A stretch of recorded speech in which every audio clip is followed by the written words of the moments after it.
नमस्कार दोस्तों, आर के हिंदी स्टोरी में आपका स्वागत है।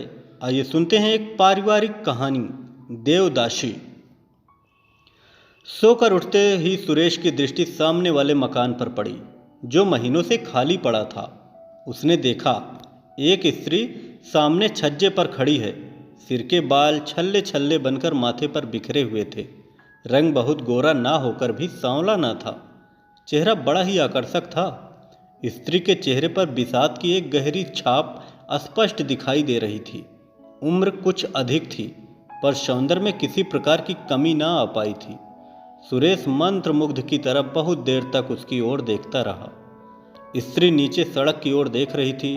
आंख ऊपर करते ही उसने सुरेश को देखा। दोनों की आंखें मिली।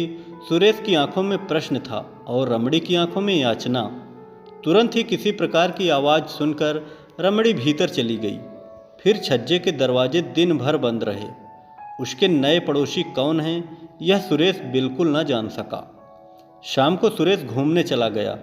घर लौटा तो 11:30 बज रहे थे।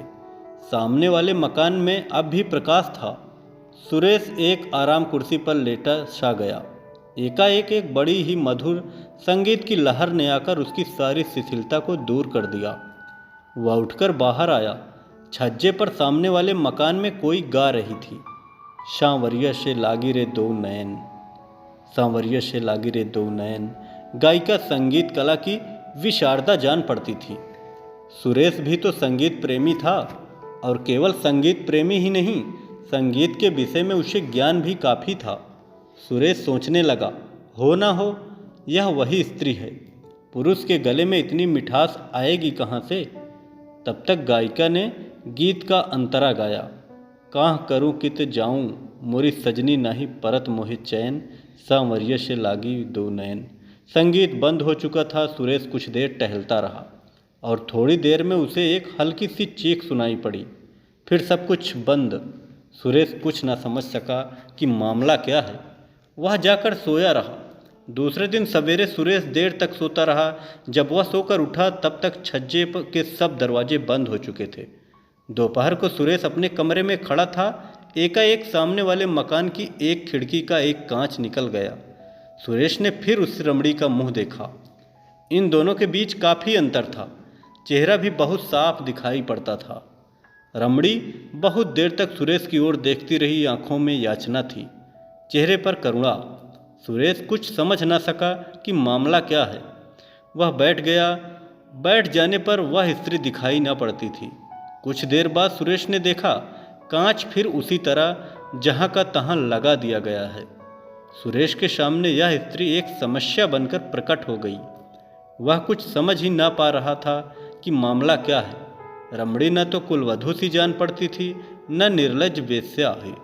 वह सुरेश की ओर देखती थी जरूर, पर वासना की लपट उन आँखों में न थी।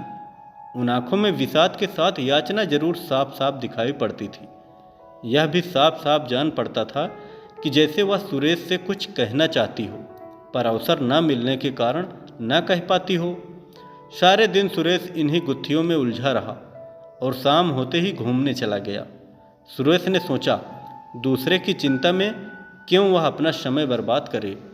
उसने अपने जी को बहुत समझाना चाहा, किंतु पहेली के रूप में वह स्त्री बार बार उसके नेत्रों के सामने आ जाती थी। सुरेश बहुत रात गए घर लौटा।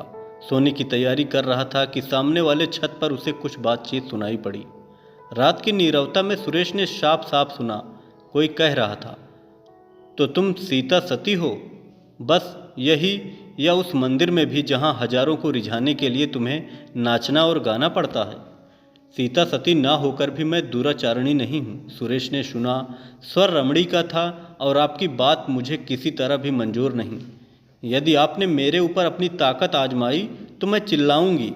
रमणी तेजी के साथ बाहर छज्जे पर निकल आई। अपनी छत पर खड़ा सुरेश बैठ गया। रमणी के साथ साथ उससे बातचीत करने वाला युवक भी बाहर आ गया।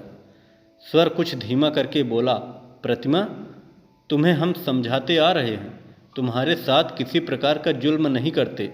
हम जानते हैं तुम कुलवधू नहीं हो। नाचने गाने का तुम्हारा पेशा है। एक नहीं अनेक पुरुषों से तुम्हारा संसर्ग रह चुका होगा। फिर हमारे साथ, जिसे तुमने अपने मीठे और मधुर व्यवहारों से उन्मत्त बना दिया है। तुम्हारा व्यवहार ऐसा क्यों है? प्रतिमा बोली। मीठे और मधुर व्यवहार का यह अर्थ कदापि नहीं होता नरेंद्र बाबू कि हम आपको अपना शरीर अर्पण कर दें। फिर मेरा यह शरीर तो देवता को अर्पित हो चुका है। मैं देवदासी हूँ, मुझसे वह बात ना होगी। नरेंद्र एक व्यंग की हंसी हंसता हुआ बोला। तो तुम अभी तक सती हो, यही ना? और वह पुजारी जिसके पीछे पीछे तुम? प्रतिमा बात काटते हुए बोली। बस बस रहने दीजिए, आप पुजारी जी का नाम न लीजिए। वह मेरे पिता के तुल्य हैं। वे बहुत सीधे हैं। अगर वे सीधे ना होते तो आप मुझे वहाँ से धोखा देकर ला भी ना सकते थे। नरेंद्र का नशा इस समय जोर पर था। वह क्रोध से बोला, मैंने उन्हें धोखा दिया है या तुमने मुझे उल्लू बनाना चाहा? साफ साफ कहो, क्या तुम्हारी खुद की इच्छा ना थी मेरे साथ घूमने चलने की? प्रतिमा, घूमने जाना और घूमने के बहाने भाग जाना दूसरी बात है। आपने पुजारी जी से नहीं कहा था कि शाम होने से पहले लौट आएंगे? नरेंद्र, ओहो, इतनी भोली तो ना बनो तुम नहीं जानती थी कि हम लोगों ने घूमने की बात क्यों की है? तुम बड़ी नीच हो। सब कुछ तुम्हारे ही कारण हुआ है और तुम अब मुझे ही बेवकूफ़ बनाना चाहती हो। प्रतिमा, यदि मुझे मालूम होता कि घूमने के बहाने आप मुझे भगा ले जाएंगे तो मैं आप लोगों के साथ कभी ना आती। झूठ बोलते हुए तुम्हें लज्जा नहीं आती? किसी दूसरे से आंख लड़ गई है, यह क्यों नहीं कहती? बेहया कहीं की।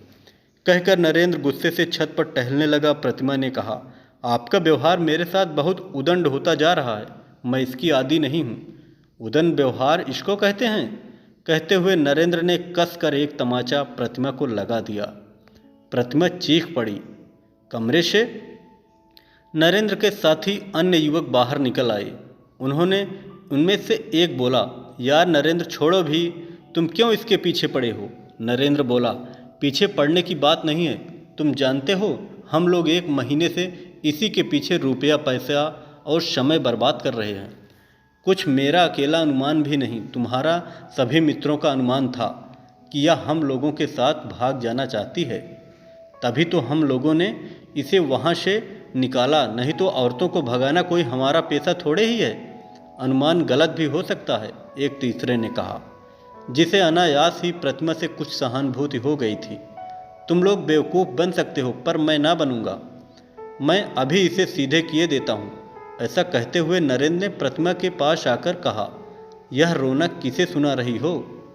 अब कोई तुम्हारे नखरे को देखकर धोखा नहीं खा सकता है। तुम्हारी जात ही ऐसी होती है। उल्लू फांस कर रखने में तुम लोग अपनी विजय समझते हो, पर हम वहाँ उल्लू नहीं हैं कि फंस जाएं। पहले तुम्हें फंसा लेंगे, बाद में हम फंसेंगे। प्रतिमा ने कहा, ठीक है, आपकी कैद में हूँ, जो चाहे आप कर सकते हैं, पर मैंने आप लोगों को पढ़ा लिखा सभ्य पुरुष समझा था। मैं क्या जानती थी कि पुरुष के रूप में आप राक्षस हैं। हम राक्षस हैं? नरेंद्र ने दूसरा तमाचा प्रतिमा को जड़ दिया। और तुम देवी हो, बज्जात कहीं की।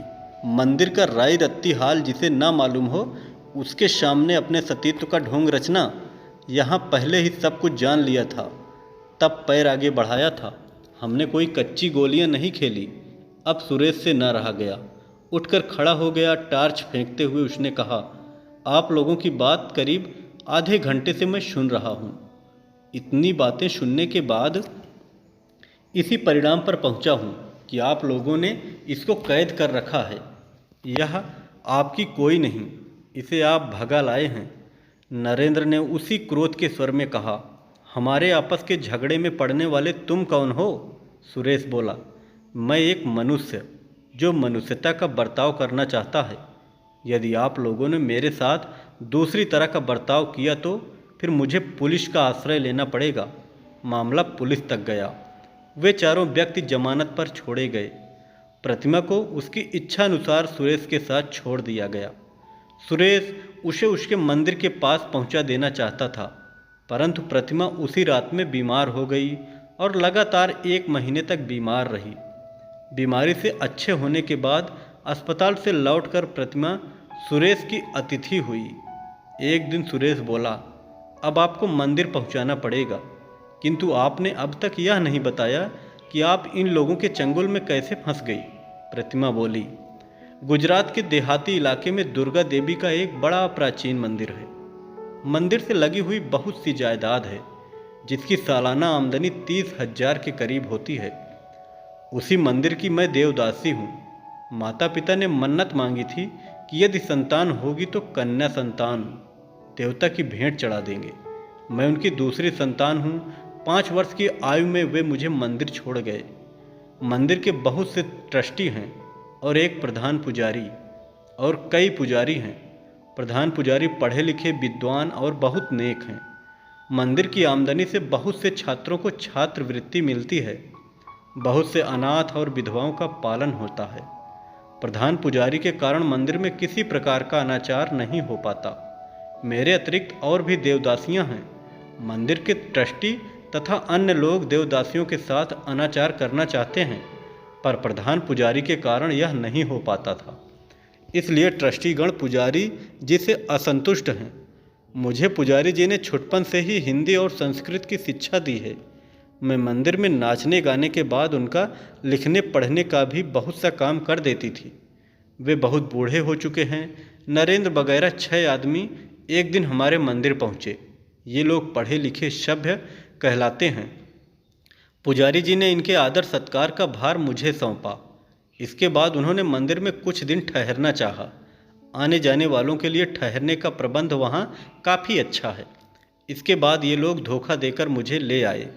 कई जगह ले गए, कहीं 1 दिन ठहरे, कहीं 2 दिन। सब जगह मुझसे यही कहते रहे कि पुजारी जी से पूछ लिया है, पर मुझे संदेह हो गया। यहाँ कई दिन से ठहरे हुए हैं। जो कांड हुआ वह आप सब जानते हैं। सुरेश बोला, पहले पत्र लिखकर पुजारी जी से मंदिर का हाल चाल पूछ लूँ, फिर तुम्हें ले चलूँ। प्रतिमा की भी यही राय रही। सुरेश ने पत्र लिखा और कई दिन बाद उत्तर मिला। मंदिर की एक प्रधान देवदासी के अचानक गायब हो जाने से मंदिर में बड़ी गड़बड़ी मची गई है। ट्रस्टी लोगों ने प्रधान पुजारी को अलग कर दिया है। उनके स्थान पर जो प्रधान पुजारी नियुक्त हुआ है वह बड़ा अनाचारी है। अब मंदिर नहीं, अत्याचारियों का अड्डा हो रहा है। निवेदक पत्र पढ़कर प्रतिमा ने कहा, अब मैं वहाँ जाकर क्या करूँगी? सुरेश ने कहा, फिर अब क्या करना चाहिए? हताश सी होकर प्रतिमा बोली, मैं क्या कहूँ, आप ही जानिए। सुरेश ने कहा, मेरा तो विचार है कि आप विवाह करके किसी भले आदमी की कुलवधू की तरह रहिए। प्रतिमा चौंक पड़ी। विवाह? मुझसे कौन विवाह करेगा? और फिर विवाह की मेरी उम्र भी तो नहीं रही। सुरेश ने प्रतिमा के जरा पास जाकर प्रेम, श्रद्धा और आदर के भाव से कहा, उम्र की बात मत कहो प्रतिमा। शेक्सपियर ने जिससे विवाह किया था उसकी उम्र उससे 9 साल अधिक थी। विवाह 2 आत्माओं का मिलन है और आत्मा कभी वृद्ध नहीं होती। मैं तुमसे विवाह कर सकता हूँ। प्रतिमा का चेहरा लज्जा से लाल हो रहा था। उसका मस्तक झुकते झुकते सुरेश के चरणों पर आ गिरा। कहानी कैसी लगी कमेंट में ज़रूर बताएं।